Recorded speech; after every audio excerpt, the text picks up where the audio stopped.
What's up you guys, hope you're all doing good and welcome to our Dream Dot channel. For those who are visiting our channel for the first time, let me quickly introduce myself. I'm Jagdish, a software developer with around 10 years of experience. So far we have covered some of the basics of Java programming, and in our recent past video we even spoke about the usage of super keyword in Java. If you have missed it, don't forget to go and check out our channel. In this video we are going to talk about one other important keyword called as the this keyword. So to understand it practically, what is the purpose of the this keyword, let's try to create a class called as employee. Actually it should be like there is a typo. Okay, let's not worry about it. So this employee has two things, like he has his employee ID, int employee ID, and he has his name, int employee ID and int name. And I'm going to have a parameterized constructor for my employee. So this is the default constructor, but I'm going to have some parameterized parameters to my particular constructor, and it is going to take int emp id and it is going to take string name, and this emp id is going to be assigned to the emp id of my class. The emp id that is passed to the constructor is going to be assigned to the emp id of the class name, and the name is going to be assigned to the name. And I'm going to have one other method. I'm going to have a method public void. I'm just going to print in the values. So name is, I'm going to print in the name of the employee, and I'm going to print in what is the emp id is. I'm going to print in the emp id, employee id. So to explain you this particular class, so this class is nothing but a simple employee class which contains the employee id and the name, and it has a parameterized constructor which takes in two arguments.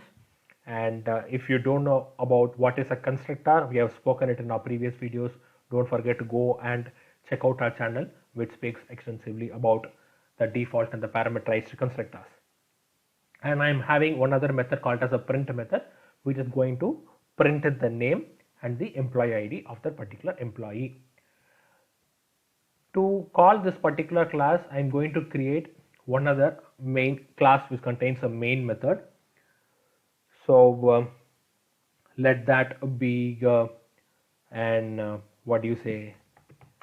company class, okay, which contains the main method.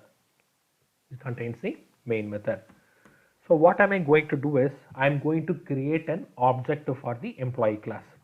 So employee, emp be the name of the object, equals new employee. Okay, I'm going to use the parameterized constructor. So let the employee ID be 1001 and let the name of the employee be Sam. And I'm going to call emp dot print method. So what is our expectation now is that we have created an object and I'm going to call the print method, and we have passed in the employee ID and the name. So this employee ID and name will be passed to, where is my employee class? Yes, so this employee ID and the name will be passed over here and will be assigned to this instance variables, and it gets printed in the print method. So this is our expectation. Let's try to run the company class. So run as a Java application. If you proceed, name is null and employee ID is 0. So why did this happen? So there is some problem with the code which has caused this particular problem. The reason behind the name not getting printed as Sam and employee ID not getting printed as 1001 is when you call the parameterized constructor of this particular class employee, we passed in the input argument as emp id and the name, which is holding the same name as that of the instance variables employee ID and the name.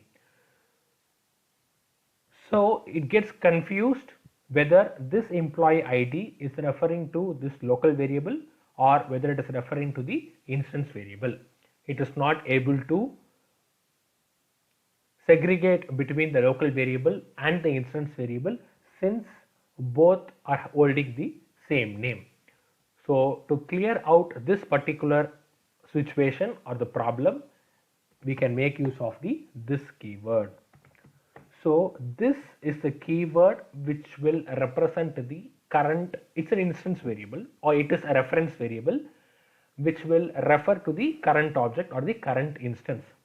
So this dot employee ID will refer to the employee ID of the class, and this dot name will refer to the name of the class, and this employee ID will refer to the input argument employee ID, and this name refers to the name which is passed to the constructor.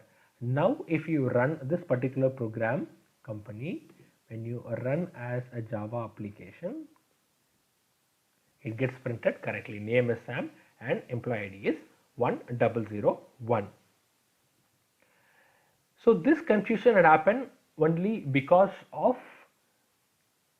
the similarities in the name of the variables, that is passed to the constructors as well as the instance variables. Suppose if the names are different,